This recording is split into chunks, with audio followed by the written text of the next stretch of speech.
Fue responsable de la coordinación técnica del Laboratorio Latinoamericano de Evaluación de la Calidad Educativa de la OEA UNESCO, coordinadora del Sistema de Información que Tendencias Educativas en América Latina, CITAEL OEI, IPE de la UNESCO.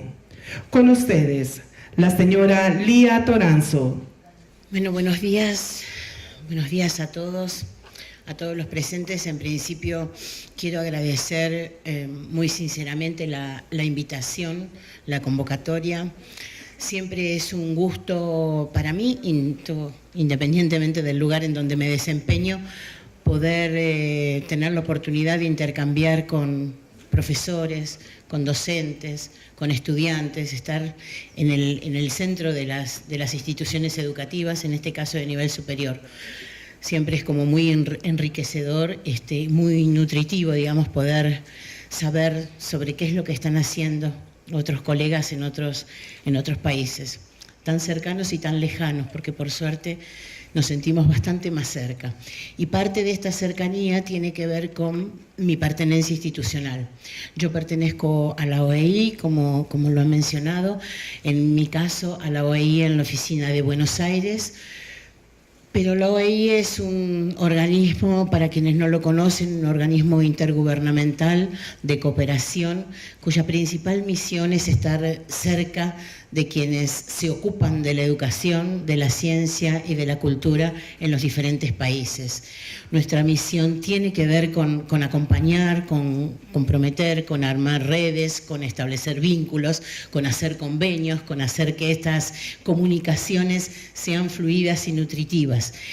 Por lo tanto, en ese sentido, forma parte de estas acciones de cooperación el hecho de que yo pueda estar aquí gracias a mis compañeros de la OEI y a la invitación de la universidad. Pero por sobre todas las cosas, tiene que ver con esta idea de, básicamente, de la cooperación. La idea es la del acompañamiento que un organismo como la OEI hace por mandato desde su fundación, hace a todas las iniciativas que tienen que ver, en este caso, con el hacer dentro de la educación. Esa es básicamente nuestra misión, el acompañar, el favorecer y el contribuir a que algunas cosas sucedan o sucedan de la mejor manera posible. También desde este punto de vista, a lo largo de varios años que hace que pertenezco a la OEI, me ha permitido conocer distintas realidades, distintos países, siempre de América Latina, y eso nos hace posible, digamos, construir un pequeño panorama acerca de cuáles son las preocupaciones por las que vamos girando, vamos dando vuelta, nos vamos nucleando en nuestros países. Y la verdad que es muy satisfactorio darme cuenta que las preocupaciones son sumamente convergentes, tenemos muchas posibilidades de trabajar en conjunto porque estamos preocupados básicamente por los mismos temas. Las preocupaciones vinculadas por todos los conceptos que mencionó la vicerrectora en su presentación son preocupaciones que tenemos todos los que nos dedicamos a la educación.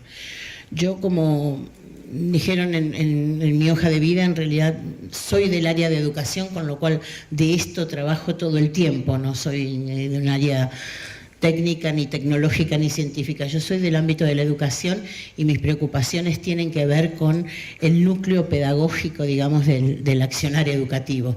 Y en ese sentido, les decía, es muy satisfactorio darme cuenta que estamos con los mismos interrogantes en la búsqueda de soluciones, de respuestas, no sé si soluciones, o de procesos de construcción o de colaboración, digamos, alrededor de los mismos temas.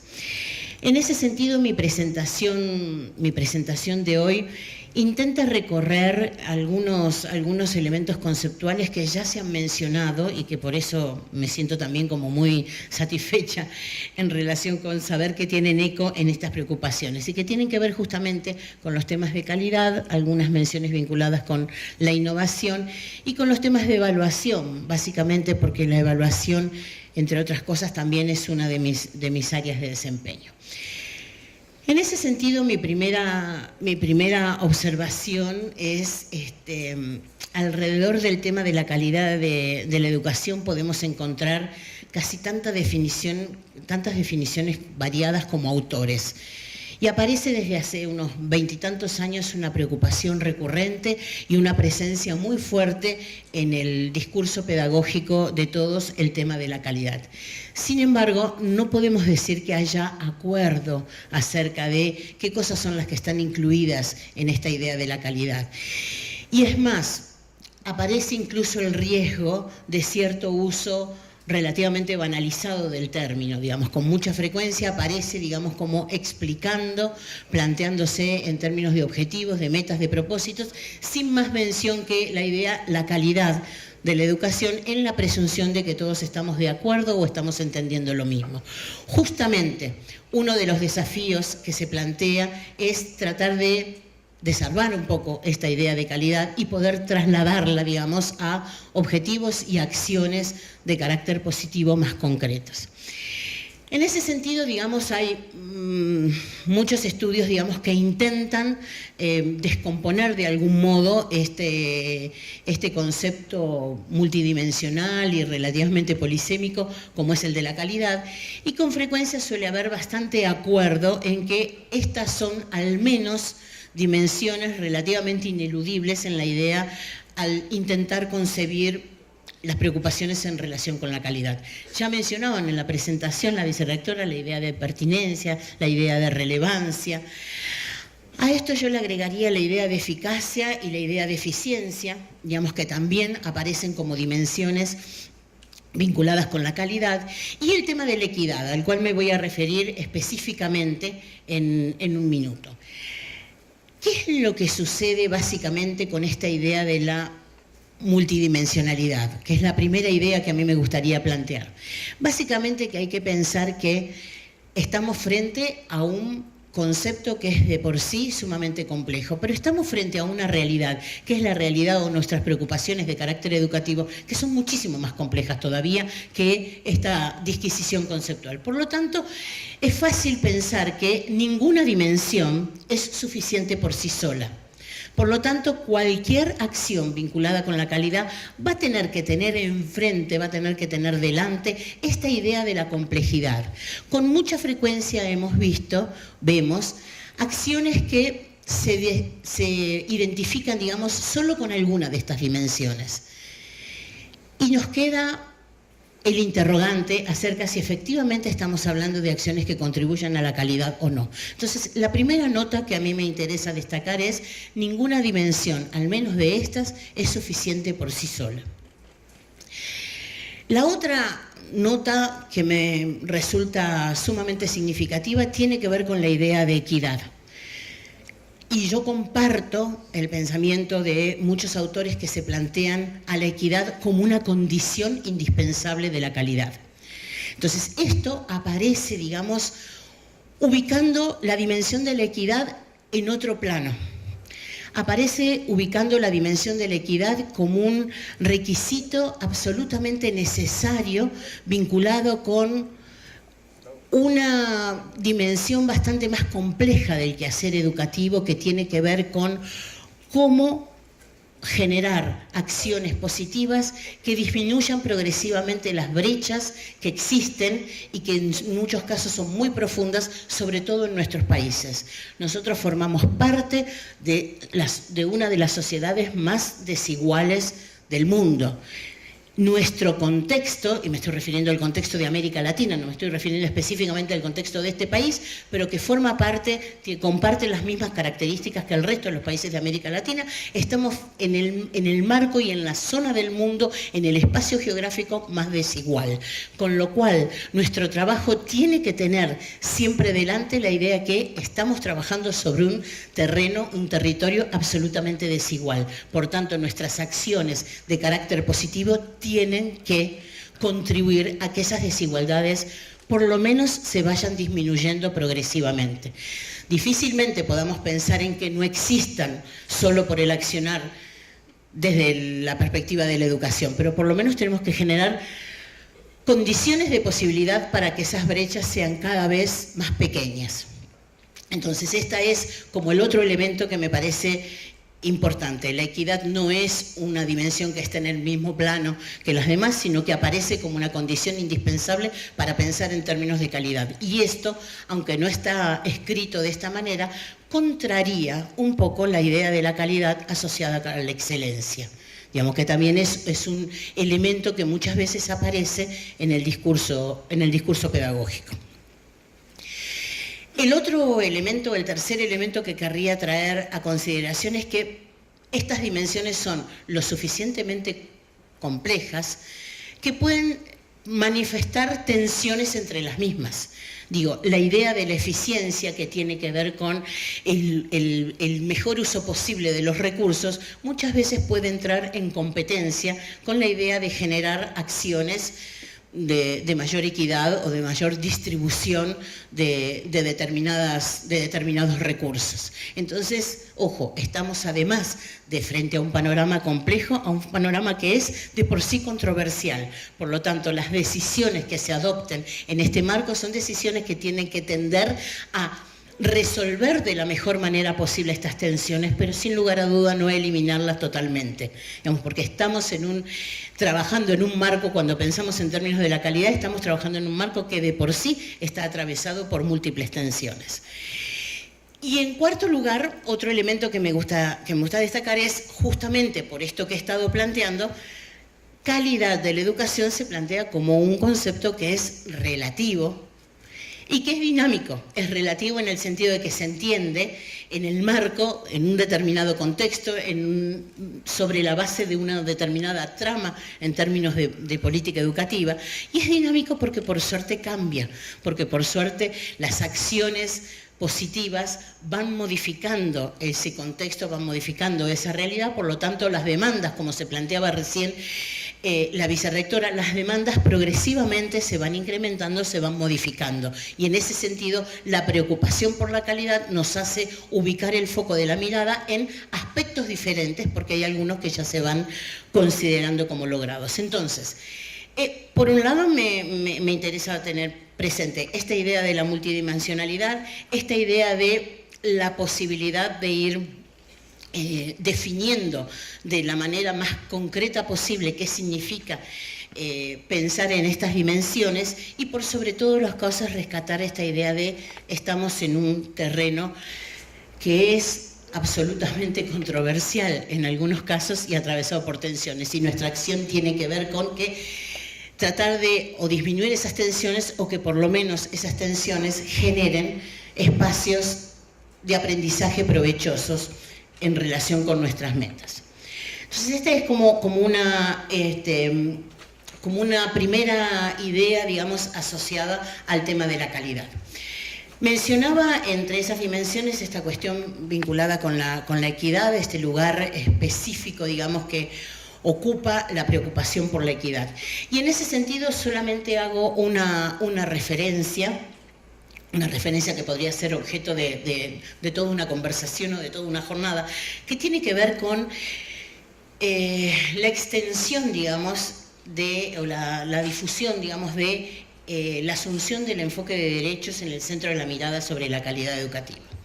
Progresivamente, por suerte, digamos, cada vez aparece, digamos, como más clara la convicción, por un lado, de que la educación forma parte de un derecho inalienable y de carácter universal para todos los seres humanos, y que el enfoque de derecho es justamente una mirada que debe atravesar estas preocupaciones en relación con la calidad. Por lo tanto, en el sentido en que lo estaba planteando antes, estas ideas vinculadas con la justicia, las ideas vinculadas con la identificación de las brechas, las ideas vinculadas con cuánto nuestro accionar en materia educativa permite que esas brechas se disminuyan y tenga efectivamente posibilidades de realización.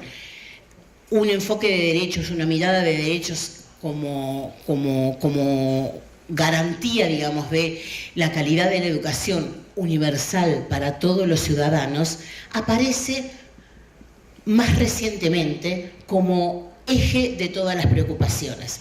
Esta idea del enfoque de derecho, así planteada, aparece todavía como un poco abstracta. Sin embargo, la idea de una mirada en términos de derecho a la educación Se plantea preocupaciones vinculadas también con la relevancia, también con el acceso, con la accesibilidad, con la adaptabilidad, todas las medidas que se estuvieron mencionando, la idea esta de los centros regionales, de los telecentros y demás, son todas acciones de carácter positivo vinculadas con esto, vinculadas con comenzar a generar líneas de intervención que promuevan esta universalización, esta posibilidad de que todos los ciudadanos alcancen instancias de educación y que esas instancias de educación sean relevantes y pertinentes social y culturalmente.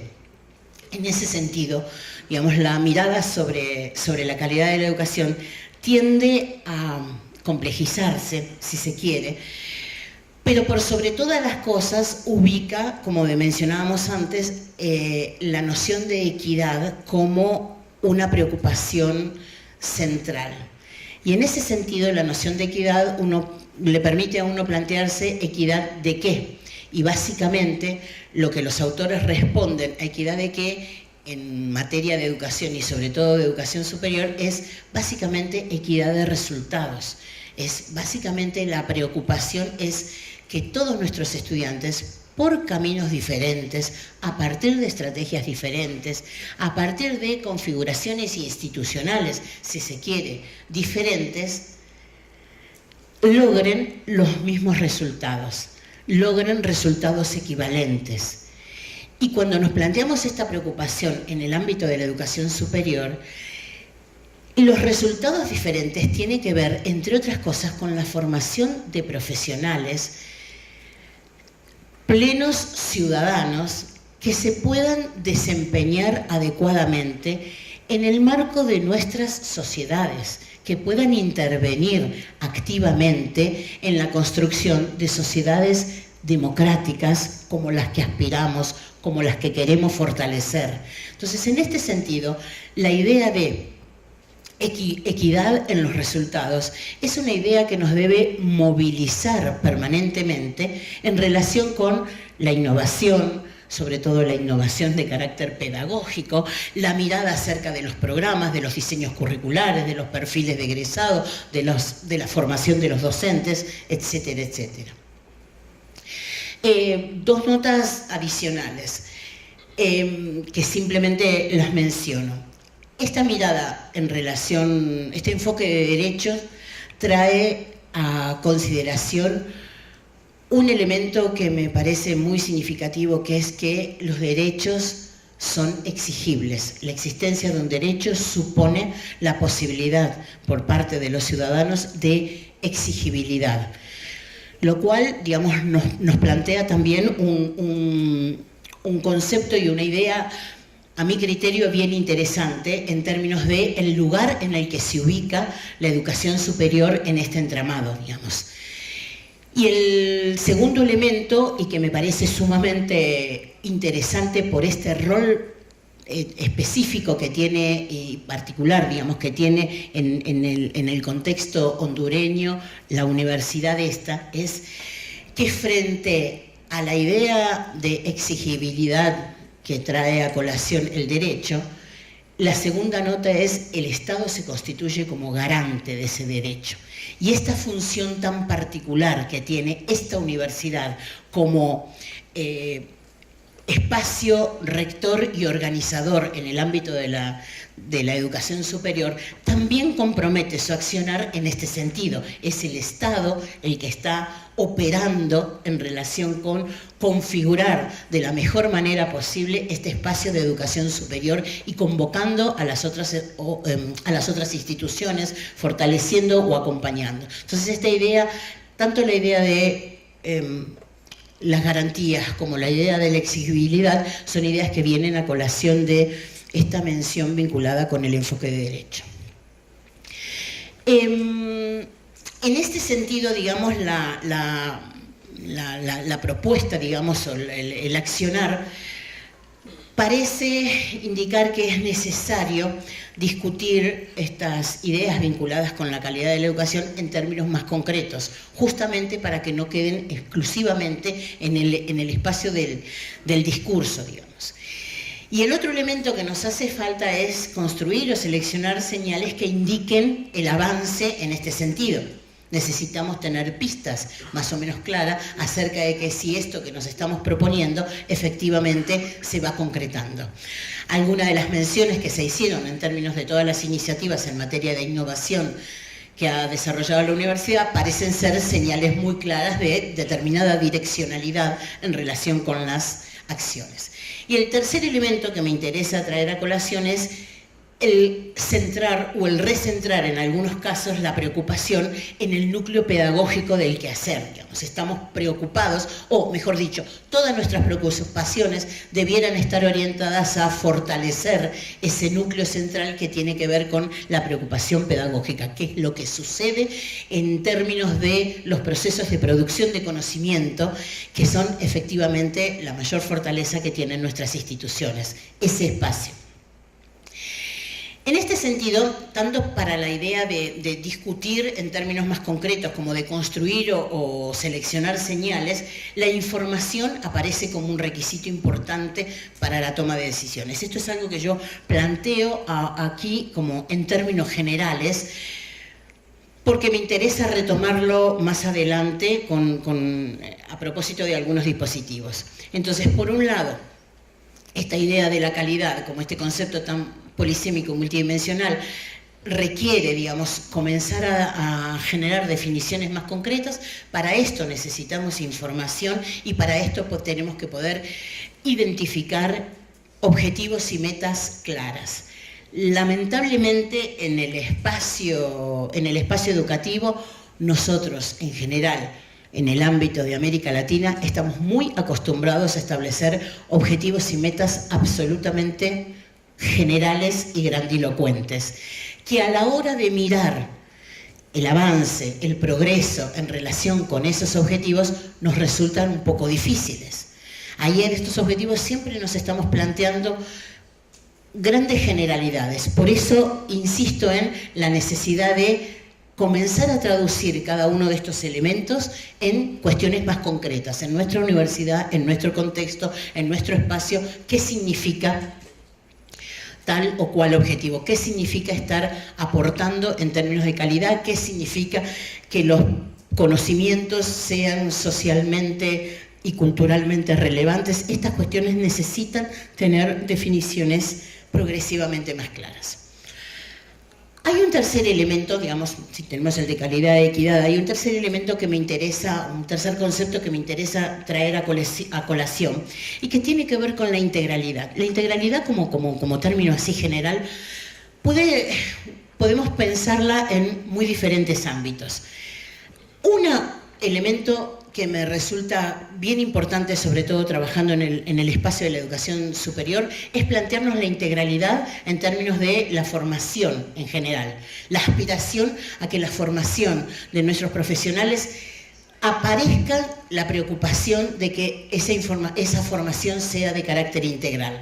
Lamentablemente, nosotros somos herederos de una cultura, sobre todo de una cultura universitaria, en donde en general prospera más la segmentación, la fragmentación, digamos, y no tanto la mirada sobre el sujeto en su conjunto. Entonces, esta idea de estamos formando ciudadanos, estamos formando profesionales que deben desempeñarse en una sociedad y deben desempeñarse activamente en términos de promover procesos de transformación, compromete de algún modo al menos a reflexionar acerca de qué posibilidades existe de que la formación tenga una mirada que abarque las diferentes dimensiones del desarrollo de las personas, de estos futuros profesionales. Entonces, esta es una idea vinculada con la integralidad. La otra idea vinculada con la integralidad es algo que me mencioné antes, que tiene que ver con la articulación entre las diferentes dimensiones de la calidad. Esto obliga a pensar en líneas de acción que tiendan también a, digamos, la idea de calidad e integralidad, digamos, obliga a pensar en formas de articulación y formas de convergencia, digamos, de esfuerzos atendiendo a las distintas dimensiones vinculadas con la calidad. Y En tercer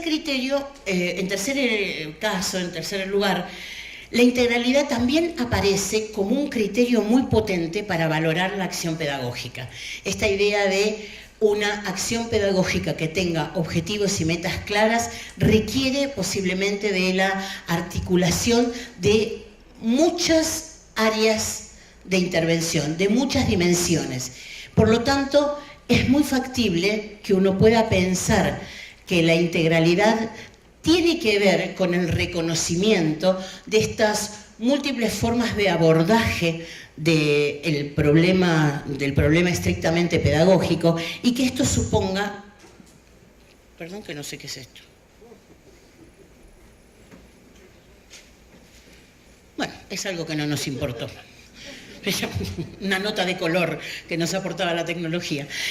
Entonces, esta idea de la integralidad también aparece, digamos, como les decía, como un criterio para valorar la acción pedagógica, en donde la acción pedagógica que se plantee, digamos, como un esfuerzo contrario a la fragmentación y a la segmentación, que es bastante habitual en nuestros formatos educativos, sobre todo de educación superior, aparece también como un aporte significativo en términos de la calidad. Y en en cuarto término, en este caso, la integralidad también alude a la forma en que se desarrollan las capacidades institucionales para generar estas líneas de intervención. Esta idea de espacios institucionales que trabajen en conjunto, que converjan en sus planes de trabajo, en sus metas y en sus objetivos, también hace a un quehacer que contribuye mucho más y se aproxima mucho más a esta idea de la calidad. En general nosotros, insisto, venimos de una tradición en donde todo suele estar bastante más segmentado, bastante más fragmentado. Por lo tanto, hay que hacer esfuerzos para superar esa fragmentación. A lo largo, digamos, en un espacio formativo, cada docente se ocupa de un segmento de la formación, cada espacio institucional se ocupa de definir muy conscientemente su tarea, y no siempre existen los vínculos o los canales que nos permiten fortalecer esas capacidades institucionales, comunicar más activamente entre unos espacios y otros. Entonces, esta idea de la integralidad también va a aparecer como un criterio rector que contribuye a la calidad, y básicamente como una meta en términos de articulación y de ampliación de la mirada. Ahora, con todos estos elementos, ¿qué sucede con la innovación? Desde el punto de vista, y ustedes lo saben mejor que yo, desde el punto de vista etimológico, el concepto de innovación refiere a hacer nuevo. Ahora, la innovación se asocia, digamos, a hacer desde adentro algo nuevo. Yo me detengo un poco en estas precisiones acerca de la idea de innovación, tal vez por un defecto de origen. Yo provengo de un país en donde todos nos consideramos absolutamente creativos, 100%, innovadores a cada minuto, a cualquier cosa lo denominamos innovación, y básicamente está muy bien visto que cualquiera que llega a cualquier espacio, por de pronto intenta modificar algo, aunque sea la distribución de los muebles, no importa, y a cualquier cosa le denominamos innovación. Por lo tanto, muchas veces el planteo es justamente en sentido contrario, revisar con un poco más de detenimiento de qué se trata una innovación, a qué cosas llamamos innovación y a qué cosas llamamos simplemente novedad, y donde muchas veces tal vez fortalecer dispositivos o espacios institucionales que existan también constituyen una innovación, y no necesariamente mudar permanentemente todo. Pero insisto, esto es muy factible que sea un sesgo cultural de origen. Nosotros innovamos a cada minuto, nos reinventamos, innovamos todo el tiempo, y eso parece fantástico. Entonces, esta idea de mudar o de alterar algo también es asociado a la innovación, pero que no solo implica cambiar algo, sino también introducir algún elemento nuevo. Esta es como una idea que es complementaria. No alcanza con cambiar, sino es necesario introducir algún elemento nuevo. Y por otro lado, también esta idea de que la innovación no es neutra. Está absolutamente condicionada por posicionamientos políticos, sociales, culturales y epistemológicos, con lo cual no hay una innovación que sea buena porque sí, nada más. Es buena en términos relativos, es positiva en términos relativos, porque genera efectos deseados en relación con una direccionalidad, con unas metas. Pero básicamente la innovación no es neutra. Algo que ya se mencionó y que se mencionó muy claramente en la presentación, básicamente la innovación es algo que está planificado, pensado, deliberado, sistematizado, es producto de una intención, no es, producto no es un producto de orden natural, digamos, es algo absolutamente intencional. Pero que también tiene que cumplir con la condición de ser duradera. Esta idea de qué cosas es lo que la diferencia de una novedad, de una simple modificación. La innovación es algo que debe ser duradero, que debe tener un alto índice de utilización y de aprovechamiento, o sea, tiene que estar centrado, entonces, por lo tanto, tiene que estar centrado en procesos o en aspectos que son medulares, que van al núcleo, que van al corazón de las cuestiones acerca de las que nos queremos referir. Está relacionado con aspectos que son de carácter sustancial. Entonces, tener un alto índice de utilización, ser duraderas en el tiempo, ser producto de una planificación y una construcción deliberada y estar enfocado, abocado concentrada, digamos, en aspectos que son sustanciales. Y esto es básicamente lo que lo diferencia, decíamos, de simples novedades. De lo contrario, son solamente mudanzas. Y en este sentido, me parece importante destacar que la innovación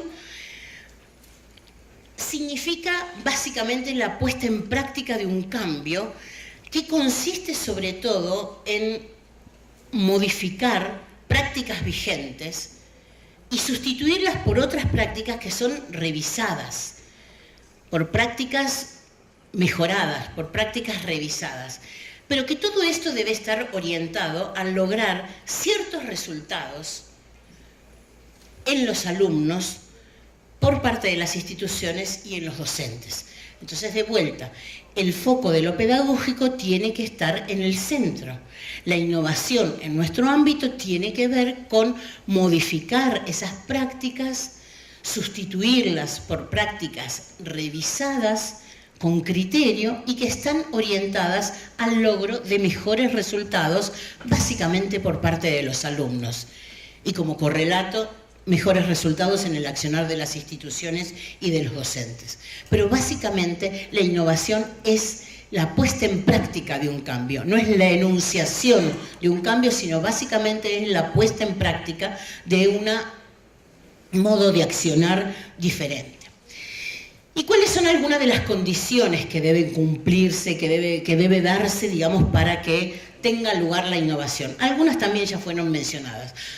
Un clima institucional, sobre todo, propicio, un estilo de comunicación que haga accesible esta idea de la modificación de las prácticas, esta idea de la orientación que tienen estos cambios propuestos. Y me refiero justamente a la modificación de las prácticas porque solemos tener bastante distancia entre el discurso y la práctica. El discurso lo modificamos con mucha más facilidad, incorporamos conceptos nuevos, reflexiones, categorías conceptuales o discursivas. La práctica no se modifica tan fácilmente. La práctica tarda muchísimo en modificarse. Entonces, por un lado, una preocupación tiene que ver con acortar esta distancia entre el discurso y la práctica. Y por otro lado, tiene que ver con cómo generamos condiciones para que progresivamente estas prácticas se vayan modificando en forma consistente. Entonces, por eso, la apelación a un estilo de comunicación también tiene mucha incidencia en generar condiciones de posibilidad para que estas prácticas se modifiquen.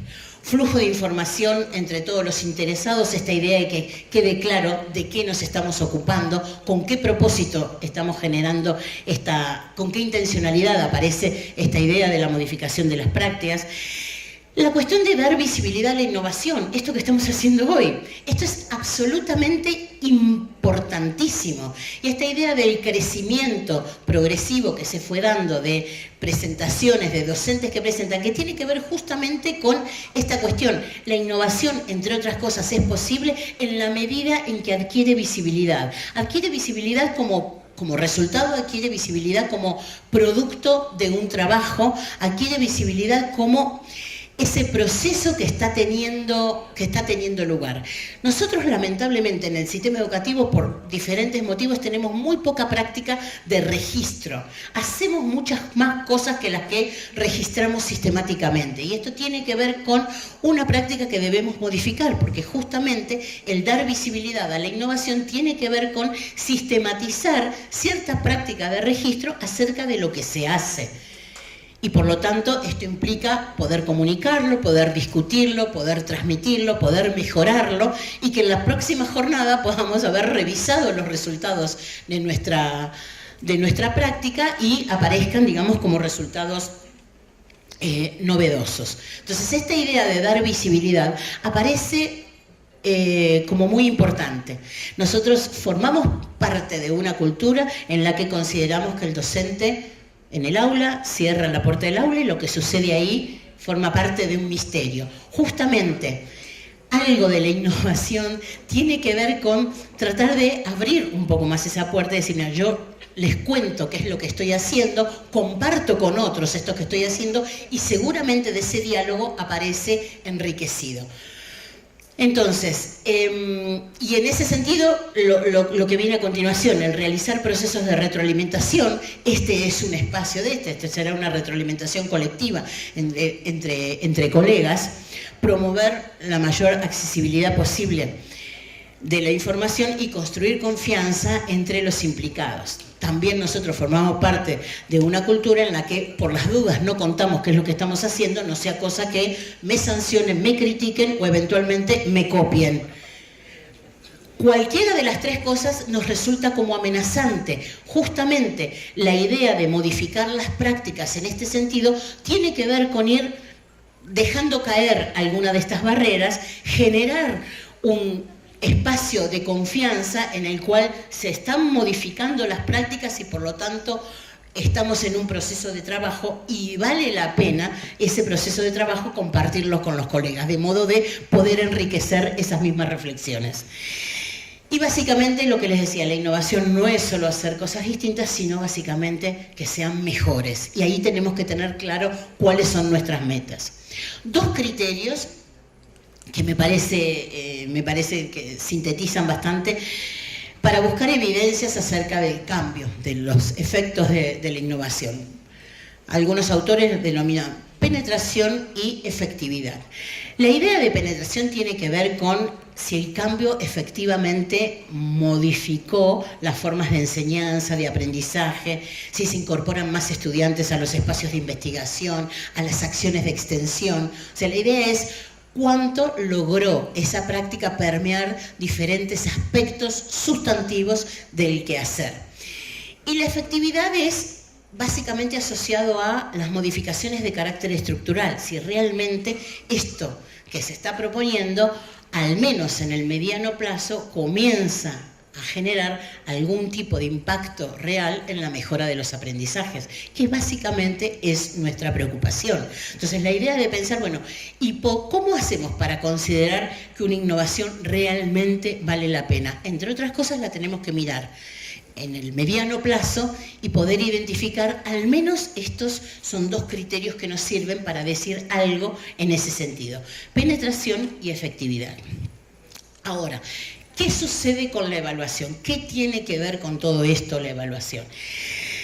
La evaluación nosotros la podemos considerar en principio básicamente un proceso de producción de información, una oportunidad importante para el aprendizaje y la necesidad de que los dispositivos de evaluación y el criterio con el que se concibe la evaluación estén orientadas hacia la mejora.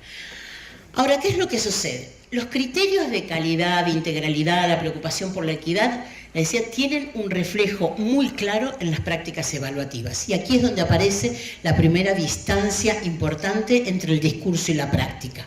Cuando nosotros enunciamos principios rectores, objetivos, metas vinculadas con la innovación, preocupaciones vinculadas con la equidad, criterios, la necesidad de pensar en criterios orientados a la mejora de la calidad, y nuestras prácticas evaluativas continúan siendo las mismas de siempre, borramos con el codo lo que escribimos con la mano.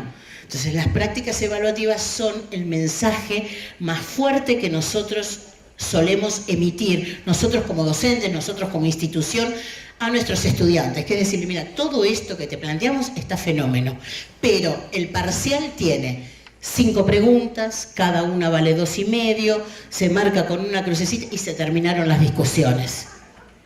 Si te gustó bien y si no, también. Entonces, aquí aparece, digamos, una llamada de atención en relación con esto, nuestras prácticas evaluativas. Me refiero a la evaluación de los aprendizajes, y también lo podemos pensar en términos de la evaluación del desempeño de los docentes o la evaluación del funcionamiento en el ámbito institucional. Yo sé que en este momento están en un largo proceso de autoevaluación, digamos, en cualquiera pensado en cualquiera de sus objetos, la evaluación emite un mensaje absolutamente contundente en relación con concretamente qué es lo que importa y qué es lo que no importa. Cuando un docente saca su formato de examen y se lo aplica, sin decirlo le está diciendo a los alumnos, todo lo que hiciste está fantástico, pero esto es lo que importa, porque esto es lo que deriva consecuencias acerca de pasa, no pasa, tiene que rehacer, tiene que volver, etcétera, etcétera. Entonces, llamado de atención, tal vez revisar nuestras prácticas de evaluación en todos los órdenes tenga que ver con promover algunas innovaciones de carácter pedagógico, tal vez tenga que ver con a ver cómo logramos hacer coincidir todo nuestro ideario y nuestros objetivos y nuestras preocupaciones en materia de calidad, de integralidad, de equidad y demás, que tengan un reflejo más simétrico en nuestras prácticas de evaluación. Y lo que les decía, es necesario disminuir la distancia entre el discurso pedagógico y la práctica concreta, que en el terreno de la evaluación es infinita la distancia, es gigantesca, porque sobre teoría de la evaluación sabemos muchísimo. Sobre prácticas, no tanto, o por lo menos no las modificamos con tanta facilidad.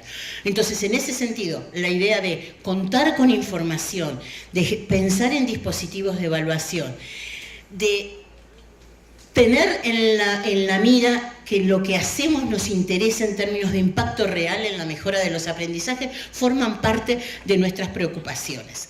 En ese sentido, y en términos de la evaluación, hay mucha teoría avanzada, hay muchos enfoques diferentes en materia de evaluación, todos ellos con sus pros y sus contras, pero quiero decir, está presente la preocupación. Tal vez lo que se necesita es que nos apropiemos de parte de esa preocupación y veamos qué de todo eso lo podemos trasladar a las prácticas. Entonces hay enfoques que plantean evaluación que sea más sensible desde el punto de vista cultural, algo que se llama la evaluación crítica, la evaluación auténtica, la evaluación participativa.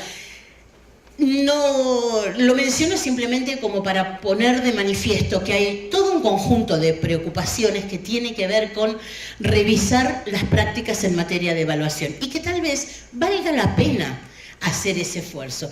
Y que parte de esa revisión de las prácticas de evaluación tiene que ver con la idea de justicia, tiene que ver con una pregunta que en muchos teóricos se realizan acerca de, concretamente, qué es una evaluación justa, qué significa una evaluación, que una evaluación sea justa, qué es lo que tiene, no una calificación, me estoy refiriendo al proceso ese, a ese mensaje tan potente donde le decimos esto es lo que importa. Entonces, esta idea de justicia también es una idea que deberíamos poder trasladar al marco de nuestras preocupaciones en materia de calidad.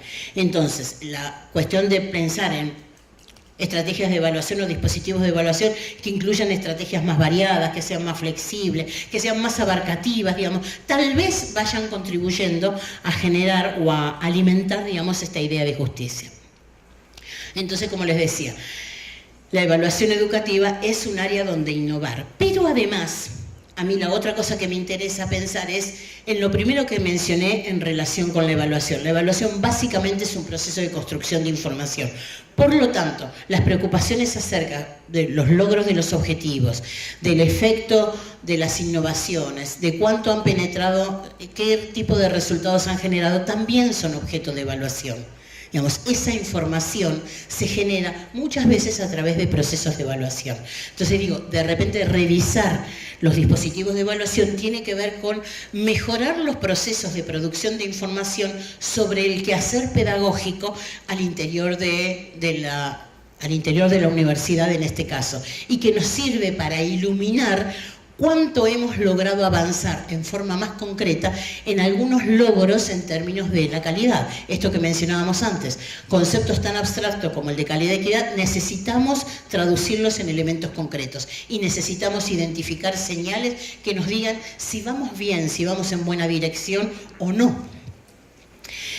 Y de eso, en parte, se trata la evaluación cuando pensamos a la evaluación en sentido amplio. Entonces, básicamente, hemos estado mencionando la idea de integralidad, que puede operar como un criterio orientador, la mejora de la calidad, que se constituye en una meta, la equidad como un principio rector para pensar nuestro accionar, la innovación como un objetivo central de las acciones las acciones en materia positiva. Necesitamos modificar nuestras prácticas y modificarlas con sentido, y la evaluación como una herramienta apta, digamos, como una herramienta que nos sirve justamente para contribuir a despejar o a mejorar, digamos, algo de nuestras prácticas, y que constituye su mejora, también constituye uno de los principales desafíos.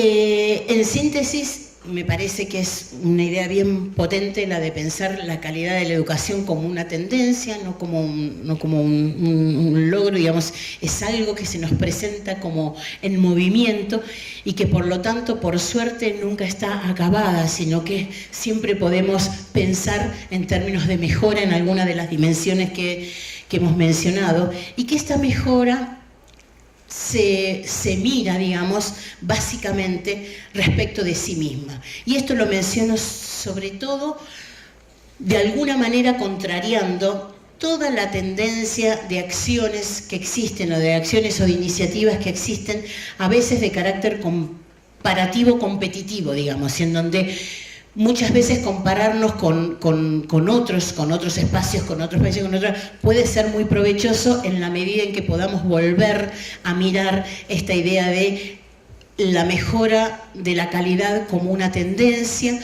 como en términos de progreso que nos permite mirarnos a nosotros mismos y ver cómo hemos avanzado en ese camino que hemos trazado. Y como les decía, a mi criterio, como siempre, una tarea inconclusa, lo cual nos presenta un desafío sumamente interesante. Le pido simplemente por un ratito unas palabras a Eduardo Galeano, unas palabras prestadas, que dice: la utopía está en el horizonte, camino 2 pasos, ella se aleja 2 pasos, y el horizonte se corre 10 pasos más allá. Entonces, ¿para qué sirve la utopía? Para eso, sirve para caminar, y es lo que estamos haciendo. Muchísimas gracias.